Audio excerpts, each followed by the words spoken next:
네. 그러면은 작가님은 본격적인 그림을 그리게 된 것은 언제부터일까요?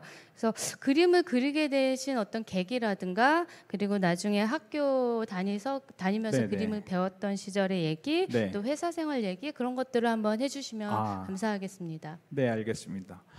그렇게 이렇게 맨날 수업 시간에 만화책 보고 밤에 만화 그리고 그러니 당연히 공부를 엄청 못했어요. 공부를 엄청 못했는데 중학교 때는 어떻게 올라가죠. 올라간 다음에 이제 고등학교를 가야 되는데 고등학교 또 어떻게 해서 인문계 고등학교를 갔어요. 그래서 저는 공부를 워낙 못했기 때문에 당연히 대학을 갈 생각은 별로 없었습니다. 대학은 당연히 못 가겠지 이렇게 생각하고 있었는데 어느 날 미술 시간이었어요. 그렇게 초상화를 그리는 시간이었는데 저는 이제 만화 그리던 그게 있으니까 그냥 이렇게 제 초상화를 만화같이 이렇게 그렸는데 미술 선생님 저를 보더니 야 너 좀 남아봐 이러는 거예요. 그래서 아 이거 내가 뭘 또 잘못했나 허벅지 또 불나겠구나 이러고 있었는데 미술 선생님이 상담실로 데려가 가지고 야 너 그림을 좀 그리는데 미술대학에 한번 가보는 게 어때 이러는 거예요. 그래서 저는 그때 좀 당황했습니다. 왜냐하면 저는 공부를 너무 못했기 때문에 대학을 갈 생각이 없었고 선생님한테 또 그렇게 얘기했어요. 선생님 저는 공부를 너무 못해요. 대학에 갈 수가 없어요. 그러니까 선생님이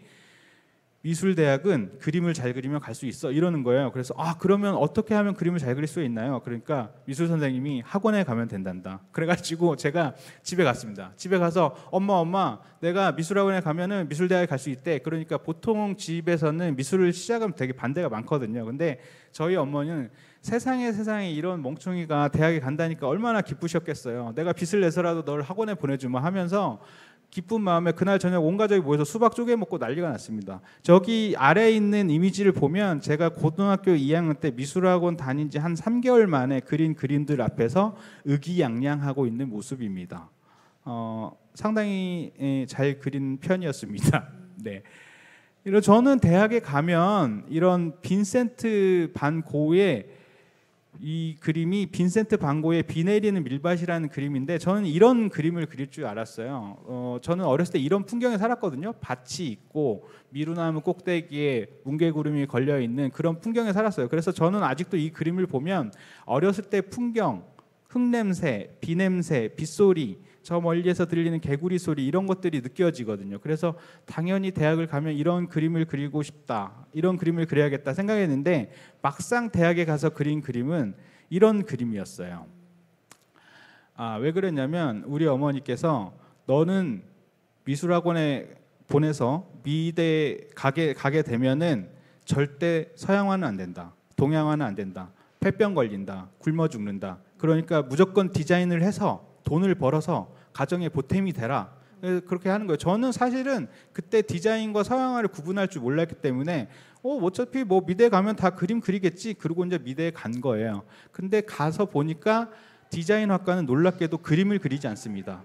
맨날 컴퓨터만 하고 뭐 영어만 하고 막 그러는 거예요. 그러다가 그 디자인과에서 제가 그리던 만화 같은 그런 그림을 그리는 가장 비슷한 일이 캐릭터 디자인이었습니다. 그래서 캐릭터 디자인 하는 일들을 했는데요. 여기 아래 이미지 모로는 고창군 캐릭터를 제가 작업한 거예요. 고창군에 가면은 고인돌이 굉장히 많은데 고인돌을 의인화해서 이렇게 캐릭터 만드는 일을 하고 네이밍도 짓고 이렇게 응용 동작도 만들어서 생명력을 불어넣고 또 그것들을 이용해서 이렇게 상품 디자인까지 하는 일들을 했어요. 어쨌든 그림책 작가로서 이제 전향을 하게 되셨는데 네. 사실 어떤 직업을 이렇게 바꾼다는 게 쉬운 일은 아닐 것 같은데 네네. 잘 다니던 회사도 이렇게 그만두시고 네. 이렇게 그림책 전업 작가로 이렇게 하게 되신 어떤 계기가 있으셨을까요? 정말 하고 싶은 일을 하고 살아야겠다는 생각이 컸고 그 캐릭터 디자인을 해서 앞으로의 그 전망보다는 내가 그리고 싶은 그림을 그려가면서 나머지 내 삶을 갖고 나가는 게 더 좋겠다 그런 생각을 했어요. 그래서 회사를 그만두고 회사를 안 가게 되면 아침에 일어나는 루틴은 똑같잖아요. 아침에 일어나서 밥을 먹고 커피를 마시고 출근 가방을 챙겨서 회사에 갑니다. 그게 이제 습관이 돼 있던 건데 어느 날부터 이제 회사를 관두게 되니까 아침에 일어나서 밥을 먹고 커피를 마시고 가방을 메고 나가다가 나 회사를 그만뒀구나. 그러고 나면 다시 가방을 벗고 옷을 벗고 침대로 들어가서 잠을 잤습니다. 회사에 가지 않아도 되니까. 근데 그게 낮잠을 자고 이렇게 게으르게 지냈는데 어느 날 꿈을 꾼 거예요. 꿈속에서 이렇게 자고 있는데 제가 꿈속에서 이렇게 붕 공중으로 떠올랐습니다. 공중으로 떠올라서 하늘 높이 날아갔으면 좋겠는데 날아가지도 않고 되게 답답하게 방 안을 이리저리 되게 느릿느릿하게 배회하고 있는 거예요. 배회하고 있는 사이에 등 뒤에서 나무가 막 자랐습니다. 그 꿈을 끈 다음에 이건 좀 재밌는 그림이 되겠다 싶어서 막 스케치를 해서 그림을 그렸어요. 그게 회사를 관두고 첫 번째 그린 그림인데 바로 이 그림입니다. 이 그림에서 빨간 돼지는 누굴 상징하는 걸까요? 혹시 작가님이십니까? 네, 맞습니다. 만약에 이 그림에서 제가 이렇게 누워 있다면 그림이 이렇게 동화적인 분위기나 환상적인 분위기가 나지 않을 거예요. 조금 징그럽기도 하고 조금 이상한 느낌을 줄 텐데 이렇게 돼지로 표현을 하면서 그림이 조금 포근하고 따뜻하고 동화적인 분위기를 풍기는 그림을 그리게 됐습니다. 이렇게 그림들을 많이 그려서 홈페이지도 올리고 뭐 SNS도 올리고 여러 가지 홍보를 하다 보니까 드디어 저에게 그림을 그려달라는 일이 들어왔어요. 제가 맨 처음에 그 그림을 그려달라고 돈을 받고 한 일은 책의 표지를 그리는 일이에요. 여기 뒤에 보이는 책처럼 책의 표지만 그리는 일입니다. 아래에 보이는 근데 책 표지 책 표지 한 장 하는데 보통 얼마쯤 받을 것 같습니까? 글쎄요. 책 표지 한 장 하는데 보통 100만 원 정도 받습니다. 한 장 그리는데 100만 원 정도 받으면 네. 괜찮은 것 같잖아요. 근데 이게 보통 되게 긴박하게 와요. 긴박하게 오고 요것밖에 못하고 거의 한 10장 이상 그립니다. 10장 이상 중에 한 장 골라서 그리는 거니까 이게 이렇게 큰 돈은 아니거든요. 근데 어느 날 전화가 온 거예요.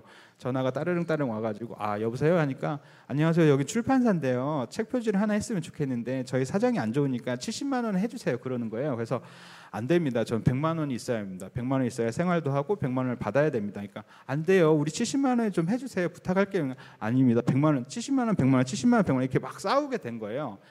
아니 그러다 보니까 왠지 제 그림을 무시하는 것 같기도 하고 화도 좀 나가지고 아니 도대체 누구 책이 그러느냐 이렇게 소리를 쳤더니 무라카미 하루키 책이었던 겁니다. 무라카미 하루키 책이라니. 갑자기 그러면 그 책 표지는 제가 하겠습니다. 그러니까 출판사 직원이 아니 또 다른 작가를 알아보는 것도 괜찮을 것 같아요. 아니 제가 할게요. 이렇게 부탁을 해서 이렇게 작업한 게 아래에 있는 이미지 스푸트니크의 연인이라는 책 표지입니다. 이 책 표지를 한 다음에는 일본 소설 책 표지들을 많이 하게 됐는데요. 이 소설은 온다리쿠의 한낮에 달을 쫓다라는 소설책 책 표지입니다. 이상한 나라 앨리스에서 모티브를 가져온 추리 소설인데요. 그래서 책 표지에 토끼가 있고 소녀가 있고 여행 가방이 있는 이런 그림들을 그렸습니다. 이런 그림들을 또 모아서 SNS도 올리고 홈페이지도 올리고 막 이러다 보니 드디어 저에게 그림책 그림을 그릴 기회가 생긴 거예요. 그때는 전집 그림책에 그림책 한 권에 글 말고 그림만 그리는 일을 했는데 이 글 아래에 있는 이미지는 성경 그림책 중에서 삼손과 드릴라라는 그림입니다. 그림책에 들어가는 그림입니다. 그리고 다음 이미지는 세계사 전집 중에 사자왕 리처드와 술탄 살라딘이라는 그림책의 그림입니다. 네. 그러면 그 그림책을 그리겠다고 이제 마음을 먹었을 땐 네. 어떤 그리고 싶었던 만들고 싶었던 어떤 책이 있었을 것 같아요. 네네네. 어떤 책이었을까요? 저는 맨 처음 저의 첫 번째 그림책을 저희 가족 이야기를 하는 게 너무너무 당연했어요. 왜냐하면 저희 가족이 너무 많았어요. 저는 7남매의 막내였습니다. 아래 이미지 보면 저희 가족 사진인데요. 아빠가 있고 엄마가 있고 큰 누나가 있고 큰형이 있고 둘째 누나. 우리 성격 안 좋은 둘째 누나 사진 저렇게 긁어놨어요. 자기 못생기게 나왔다고. 사진 저렇게 하면 됩니까 안 됩니까? 우리 둘째 누나 제일 예쁘거든요. 왜 저랬을까요? 둘째 누나 있고 셋째 누나, 넷째 누나, 작은 형, 그리고 막내인 제가 있고 제 동생 똥개가 있습니다. 이렇게 가족이 많으면 가지 많은 나무에 바람 잘 날 없다고 맨날 싸웁니다. 뭐 이렇게 둘째 형이 뭐 막내 누나랑 막 싸워요. 싸우면 이제 셋째 누나가 와서 막 말리죠. 말리면 이제 둘째 형이 씩씩거리면서 화가 덜 풀리니까 저를 괜히 때립니다. 괜히 때리면 제가 또 막 울죠. 울면 또 둘째 누나가 와서 작은 형을 또 막 때려요. 이렇게 막 하는데 결국 그렇게 싸워도 저녁에 같이 모여서 밥을 먹어야 돼요. 그러니까 화해를 할 수밖에 없죠. 이렇게 싸우고 화해하고 서로 위하고 그런 수많은 이야기 속에 자랐어요. 그래서 저는 당연히 첫 번째 그림책을 저희 가족 이야기를 할 수밖에 없었는데 이 사진을 모티브로 해서 이런 스케치를 했습니다. 우리 집 식구는 모두 9명이에요. 그래서 아빠부터 저까지 순서대로 이렇게 가족 소개를 하는 그림을 그리고 이 그림을 이렇게 채색을 했습니다. 이렇게 채색을 해서 나온 책이 바로 넷반스입니다.